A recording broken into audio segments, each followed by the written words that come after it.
All right, good afternoon again. We are delighted to be joined by our newest global advocate, President Kersti Kaljulaid of Estonia, who has just met with the Secretary-General, and it was named a global advocate for every woman, every child. So, Madam President, welcome to the briefing room, and you have the floor. Hello, thank you everybody for being here and behind the screens. Indeed, as Stefan already referred, we agreed with Secretary-General Guterres that in next 2 years I will be his global advocate for every woman, every child. First of all, I'm grateful to Secretary-General for this proposal. In last 2 years, I had a chance to work together with him in EVAC high-level working group. Today, we just finished a debate in United Nations Security Council on his annual report on children and armed conflicts. All this, as well as establishing this new global advocate's role, demonstrates Secretary-General's personal commitment to these topics.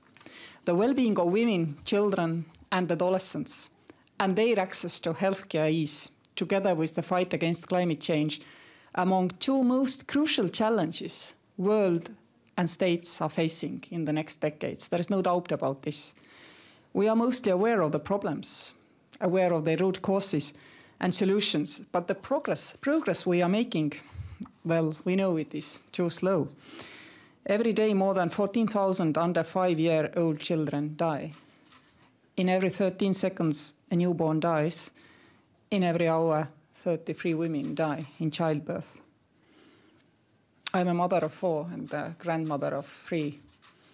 And my 12-year-old son read last week the Secretary-General's report on children in conflict.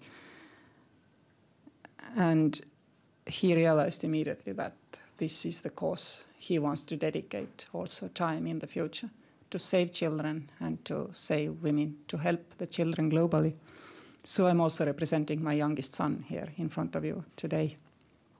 A lot of the deaths which happen, they could be prevented by better access to healthcare, by education, by humanitarian help, and in developing the situation on human rights. We cannot simply observe where we are. We have to really be practical and act. And then we have the ongoing COVID-19 crisis, which has worsened the situation. In different crises, it is always the most vulnerable, women, children, adolescents, who suffer the most. We know it. We can see how the wider impact of the pandemic, overloading healthcare systems and their inadequacy, educational gaps, disruptions to usual supply chain, and much, much more, again influences children and women the most. Reaching the goals we have set for 2030 is becoming increasingly complicated. Let's face it, it's hard to achieve them, but we have to continue to strive to achieve them. What a starting point to this new role. Not the best of the time, indeed. And indeed, we face some backfalls even during the pandemic. To be able to achieve something, first of all, you need to have a focus. I've been discussing the challenges most critical with Secretary-General and different UN agencies and NGOs. And during the next 2 years, I will put the emphasis on 3 main topics. First, reducing maternal mortality. Approximately 810 women died from preventable causes related to pregnancy and childbirth, although the maternal mortality ratio has dropped by about 38% worldwide between 2000 and 2017. Every woman lost to preventable, solvable reasons behind maternal mortality should be actually said. Increasing nutrition security. This is my second objective. We need to make sure that whatever the situation in the world or a specific region, clean and safe food, rich in essential vitamins and minerals, reaches the most vulnerable. And we need to use all the tools we have to achieve these goals. We have to enhance innovation and use of digital solutions. I have a nagging doubt that part of the reason why Secretary-General chose me for this role is that I come from Estonia, the only digitally transformed nation globally. We know the tools can serve the whole population, can be inclusive, and can be a great equalizer in this game in the world to help the weakest and to enable the weakest. The pandemic has highlighted the importance and possibilities of digitalization, but it has also amplified the digital gap in most countries and at different levels. In some regions, important services became inaccessible due to restrictions. In others, there was a lack of access to digital services even before the pandemic because of the lack of connectivity. How to gain progress in these fields? As I mentioned before, we have to find the solutions. They are there already, but we need to have stronger political commitment, more attention to the urgency of these issues, and readiness to act, also more funding. Global Advocate will not stand in the center of the square and start waving her own ideas, because I see the H6 agencies, World Health Organization, World Bank Group, UNICEF, UNFPA, UN Women, UNAIDS, as my team. I am their tool to achieve the objectives they have set themselves. I see different civil society organizations, World Vision, Save the Children, Red Cross, and many others also as my team. I'm also ready to serve all of them in their objective to make the life of women, children, and adolescents better. Estonians are known to be really practical and straightforward thinking people. This is also how I see the role. This is a tool for all people and organizations active in this field. Yes, I admit that most probably we cannot save the world in these 2 years, but I'm pretty sure that we can initiate a change. And I'm humble, even if a few lives are saved, much is achieved. I really look forward to these next 2 years together with my team, Secretary-General Guterres, H6, all NGOs. Well, I hope to be back here and report to you of what we achieved 2 years later. Thank you all. Madam President, thank you very much. Our first question to Sherwin Bryce-Pease, South African Broadcasting. Madam President, congratulations, and on behalf of the United Nations Correspondents Association, thank you for coming to speak with us here in the press briefing room. Your appointment comes on the eve of the Generation Equality Forum in Paris this week that seeks to reinvigorate the Beijing Platform of Action and create a new investment roadmap towards achieving Goal 5 of the SDGs. What can you say about this moment? The road ahead, particularly given the disproportionate impacts COVID-19 has had on women and girls, and the extent to which it has set back the broader equality and empowerment agenda? Indeed, as I said, our objectives are defined by various bodies, various organizations who all strive for common objectives, for which we need also to create a framework of where we are and how to achieve, how to measure what we have been achieving. So for all those who are considering the funding decisions, I would have only one sentence to say. We are back home in Estonia really conscious about the effectiveness of the spending.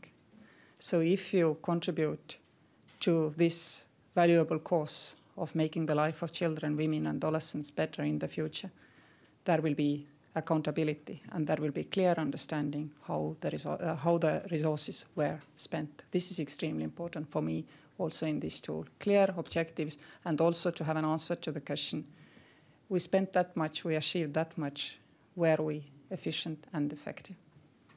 Thank you. Celia de la Varenne, Africa Confidential. Mrs. President, don't you think that the change you're talking about should have been initiated long ago? I've been working with Secretary-General Guterres in consolidating the UN action to help women, children and adolescents for the last 2 years, and we are now taking a next step to make it even more concrete and consolidated. And I've been on international political scene only for 4 years myself. Previous 12 years I spent in the EU institutions as the EU auditor. So I'm well aware of the deficiencies of our public processes and how we achieve our objectives or miss our objectives. But I also understand sometimes why we are so slow, which of course doesn't lessen the painful feeling that, I mean, there are children who are dying today, who are in stress today, who need to be saved today.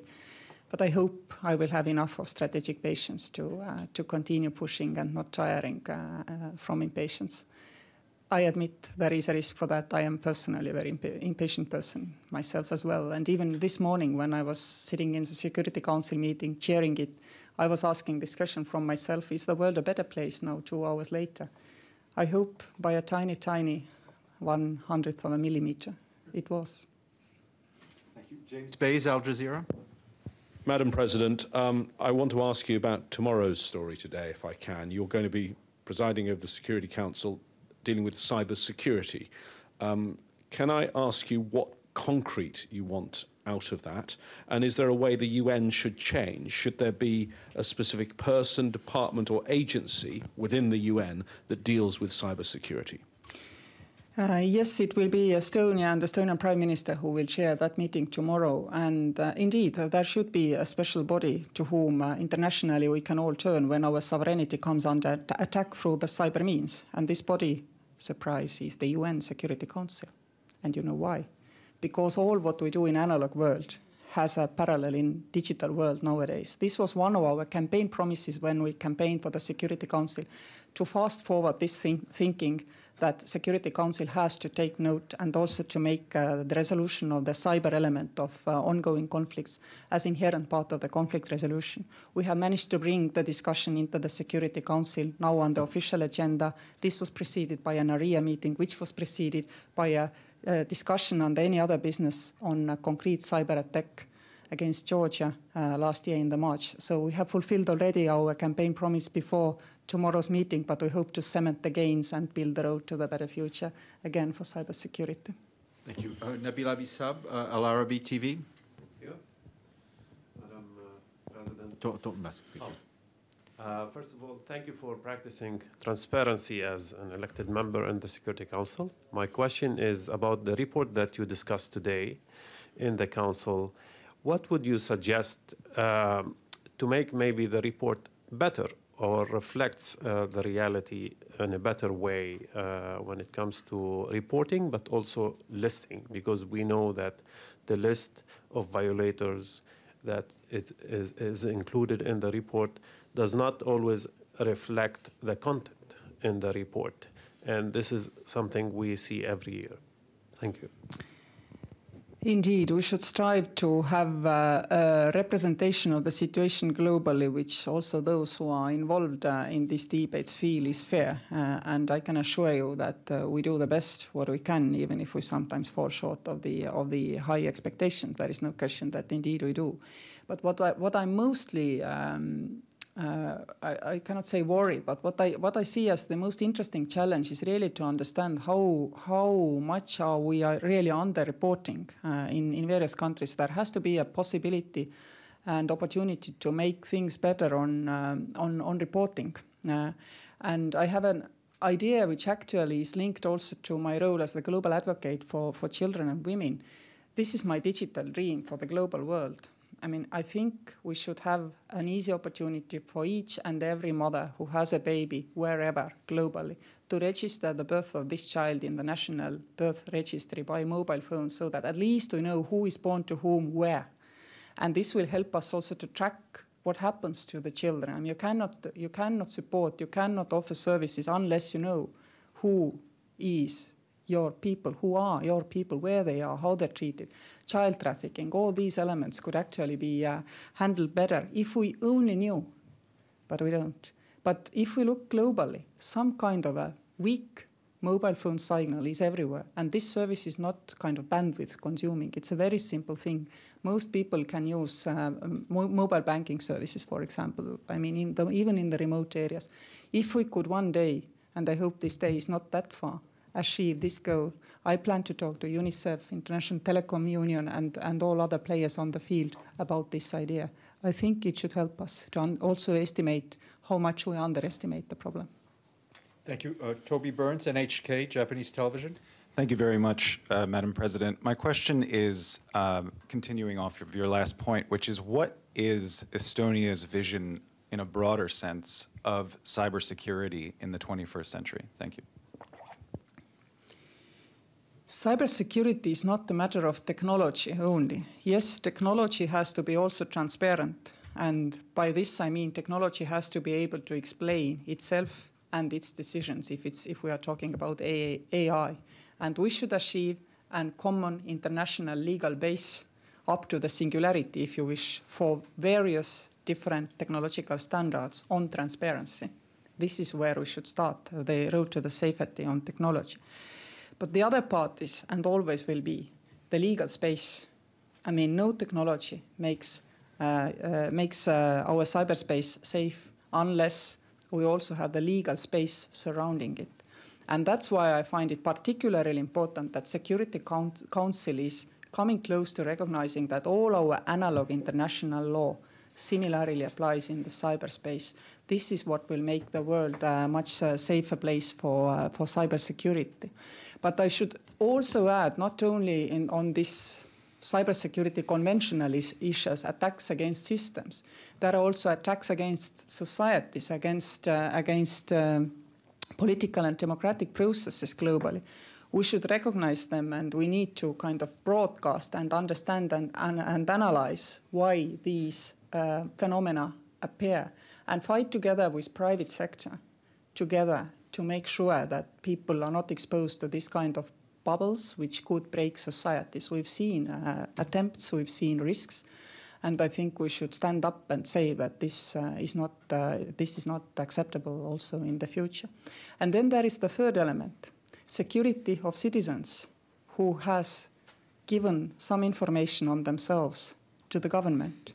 Estonia has for 20 years promised to our citizens openly and transparently that the data, even if it is in government databases, belongs to citizens. So citizen has the right to be informed who has been looking at the data, and if the citizen feels that this person had no reason to check, then the state takes this perpetrator who was looking at the data without permission to the court. So you see there are many layers, and mostly they deal with legal space. Legal space has to be permissive for digital services, but at the same time set clear limits what governments can do. And then, of course, we need to apply the rules intergovernmentally and globally on multilateral level as well. It's a whole system we need to build. Thank you. We'll go to the screen. Liling Tang, China Global Television. Thanks, Stefan. Madam President, I wanted to ask you about maternal mortality. What are your plans or strategies to address the rate of maternal mortalities in Sub-Saharan Africa and South Asia, which have accounted for the highest rates for the past few decades, and whose progress have been derailed by the pandemic? Yes, I was a few weeks ago in the World Health Organization sitting with Secretary-General Guterres and his team, and we were thinking about how to really have a better understanding of various reasons of high maternal mortality. And basically all specialists who are active in this field already can gauge from the level, from the numbers, what might be the root cause. But we need to really make this a matrix by which those who try to help can work and do work. I give you why I brought this up when I was talking to Secretary-General in Geneva a few weeks ago is that I've myself seen, I go to a country where there is extremely high maternal mortality rate, and I know our own Estonian NGOs have been working to train midwives, for example, to provide training to them, etc. But on the ground, I find that the main problem is not that there is not enough midwives. In fact, there is plenty of midwives who even cannot exercise because simply women are denied access to the medical system, to the doctors at all. So to understand better all this map for all the most affected countries, we decided we will try to see how we could have such a matrix in place to also guide those who have goodwill to support and provide that our effort is most efficient. I admit our intervention in that country definitely wasn't efficient because that was not the main problem. To avoid these kind of mishaps, I think we could already achieve with the current resources better pinpointed objectives. Thank you very much. I don't see any more questions, Madam President. Thank you very much, and we do hope to see you back here soon as a global advocate. Thank you. And thank you all journalists for taking interest in the subject matter. We need you to broadcast our objectives and to hold us responsible for achieving these objectives. Thank you. Thank you. And we'll be back at 1:15 with the peacekeeping briefing.